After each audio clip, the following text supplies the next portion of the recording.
Yung mga nakaupo rito sa gilid-gilid, di ba? Picnic style. Katin yan. So dito sa Davao, mapa-public man o private na mga party-party or mga pasyalan, talagang may mga pulis talaga na nakadeploy kahit saan, mga police auxiliary, mga TF, no.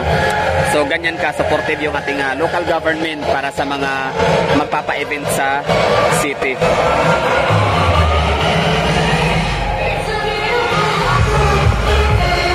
No, nakakaangat na mo lugar, di ba? Maraming tao to kanina pero wala ka pa rin maaninag na mga nagkakalat-kalat, no? Ng mga tao, sobrang daming tao yan, ha? No? Wala ka makikita mga nagkakalat, nagkatapon-tapon ng mga basura kung saan-saan. Di ba? Yung dalinis pa din. So, dito mo makita yung basurahan. Di ba? O. Kahit punuan na yung basurahan, meron pa rin dito. So, dito pa rin tinatapon. Basta malapit lang. Nice. So, sa lugar ninyo dyan, sa Luzon and Visayas, kumusta? Ganito rin ba kapag ka mayroong event? Mga gaya nito, no? Pang malawakang event, pang maramihan. Voice over tayo kasi copyrighted yung music na nakuha ng ating camera while recording, no, sa audio. Bali, tatanong ko lang naman mga hagala kung kayo ba ay na-observe nyo rin, no, yung inyong mga kababayan, mga kapitbahay, yung mga taga dyan sa inyo or kayo mismo. Tatanong ko lang na gaya rin ba sa inyong, itong mga taga Davao, no, ang ginagawa na after kumain, after magka-camping, mag-picnic sa mga lugar-lugar, sa mga open parks and open fields or kung ano man mga event dyan na pa-private or public man na event, no. Ayan, kita nyo ba? Kita nyo yan sila, di ba? For example, pagkatapos silang kumain, pagkatapos silang magchibog, picnic, pagtatayo na sila para lilipat na ibang location, talagang hindi nila iniiwanan yung kanilang mga solid waste materials or yung mga empty bottles o kung ano pa mga dumi or kalat, no. Talagang nag-i-effort talaga sila, nagtsatsaga, no.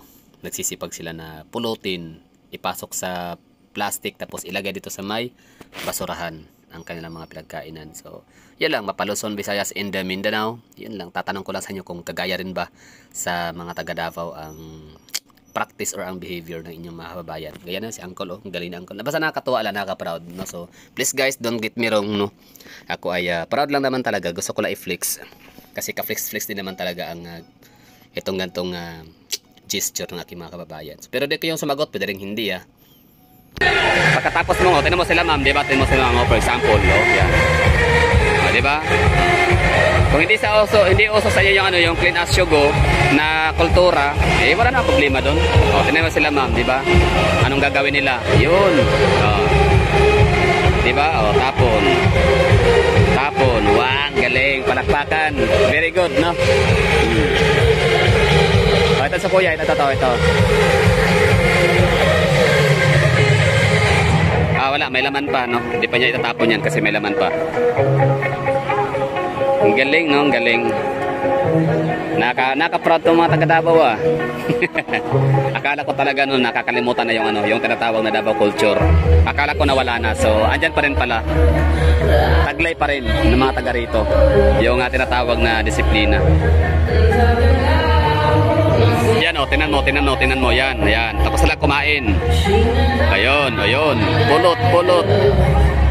Namumulot si ma'am. Pulot niya yung mga pinagkainan nila. Wow, galing, no? Nakaka-proud, no? Sana all talaga, no? Kasi yung ganyang kultura sa natawag dyan Davaoenyo culture. Diba? Tapos tinan mo to sila ma'am kumakain sa harap ko.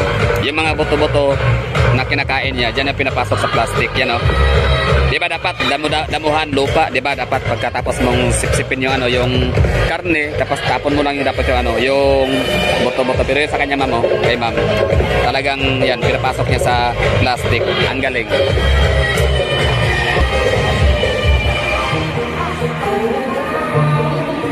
Ayan, si ma'am.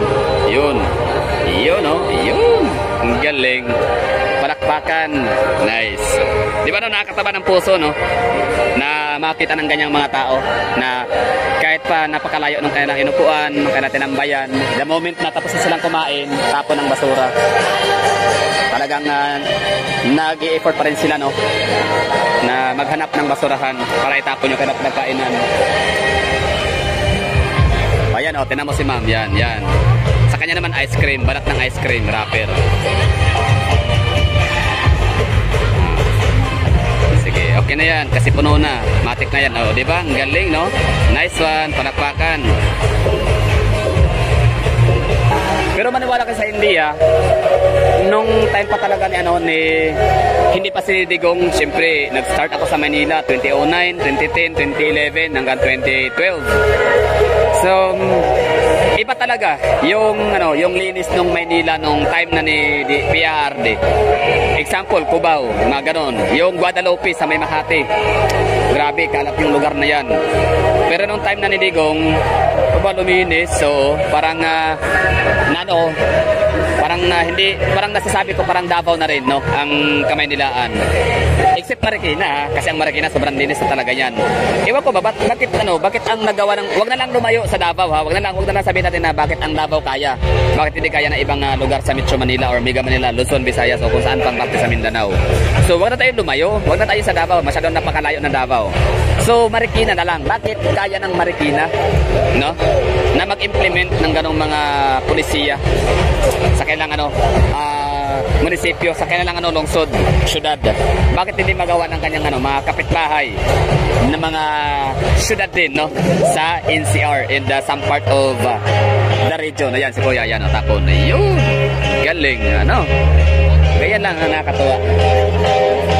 Naka-proud tong mga taga-Davao, grabe. Congrats. Tapos dito, ang oras ngayon natin ay alas 6:35 pa lang. O ayan, sila naman ay pamilya. Tingnan mo, pamilya sila, pamilya. May mga anak, maliliit. Pero ito yun, si Kuya. Bit-bit niya yung plastic na may mga basura. Hanap yan ng basurahan ngayon kung saan niya itapon. Ayan. Yun, oh, tapon. Nice one. Palakpakan. Oh, ito sila Kuya, tapos rin kumain. Tapon. Ayun, nice one. Naka-proud, no? Nakakatuwa talaga sa mga taga-Davao. The best. Di ba? Sabi nga nila, cleanliness is next to godliness, no? Pero, kahit pa naman na hindi malinis yung isang munisipyo, isang syudad, maraming kalat na nakita nyo sa mga vlog ko, wag naman din natin ihusgahan din ng mga tao dyan, no? Kasi lang yan, kumbaga hindi naman din yan isa sa rason lang, no, para masabing okay ang lugar, okay ang mga tao dyan. So, diba? Ganun lang yun, no? So, congratulations sa mga taga-Davao kung mga malilinis, diba? Mga magaling hindi talaga burara sa kalye-kalye, sa mga park na gaya nito na tinatambayan nila. So, congratulations, no? So, kung sa iba naman ay hindi ganun, wala tayong magagawa. Hayaan din natin sila. Sa kanila naman yun, no? Basta sigurado naman, yung mga yun naman kapag kapupunta siguro ng Davao City yan, sila naman din siguro ay nag-o-observe din, no? Or nagpa-practice din sila ng mga nakasanayan nating i-practice din dito. Yun ang kagaya nung cleanliness is next to godliness. Yan, no? Diba? Tapos sa basura. Ganun lang, no? Pagkatapos kumain, dalhin yung mga basura, pasok sa plastic. Itapon sa may basurahan. Panigurado naman, meron dito mga binabayaran ang organizer nitong event na to, itong epic event na street sweep, sweeper, no? Tagalinis, tagawalis. Pero ang mga taga Davao, hindi talaga sila umaasa doon, di ba? Alam naman nila siguro yan, no, na may tagalinis, tagawalis, pero hindi nila inaaboso, yung parang gano'n, nakakatuwa lang. So dito sa Davao, hindi uso pala yung yung full inline sa mga jeep, mga sasakyan, hindi uso yung pila. Pero sa pagkainan naman, uso naman siguro, no? Gaya nito, for example. Sa pagkain, uso ang pila, pero sa mga jeep, hindi. So tara, ikot-ikot tayo dito. Pero para ayokong pumasok dyan sa gitna, ang daming tao talaga. Napaka-congested. Napaka-crowded.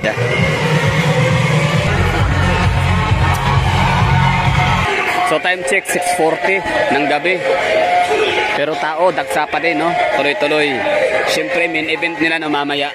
Yung ano, si Bin and Bin. I don't know kung ilan ba dito yung ano, mga fans ni Rico Blanco. Siyempre, ano yan eh, mga batang 90s, early 2000. River Maya, Rico Blanco. So, panigurado yung mga Gen Z, mga millennials and mga Generation Alpha. Yun yung mga pupunta mamaya para sa Bin and Bin concert. Mahal, no? 3,000. Tapos walang upuan. Ibig sabihin pala talaga no, mas mahal ang talent fee ni Bin and Bin kasi sila yung pinaka main course, pinaka main event. Main course ng event. So si Rico Blanco para ano siya no, parang undercard or yun. Undercard. Eh boxing lang. So undercard siya ni Bin and Bin kasi magsisimula siyang mag-perform alas 9 hanggang alas 9:30. Tapos alas 10 naman si Bin and Bin.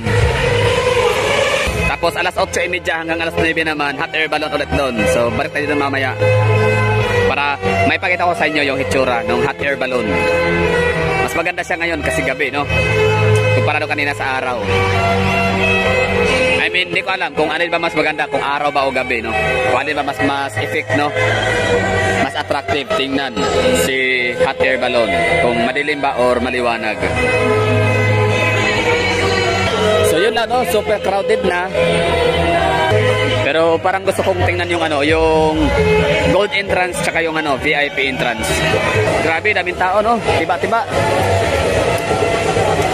Tiba-tiba sila sa sales dito. Hindi sila lugi sa kanilang ano, renta sa pwesto. Kasi walang mga fast food chain sa lugar, ha?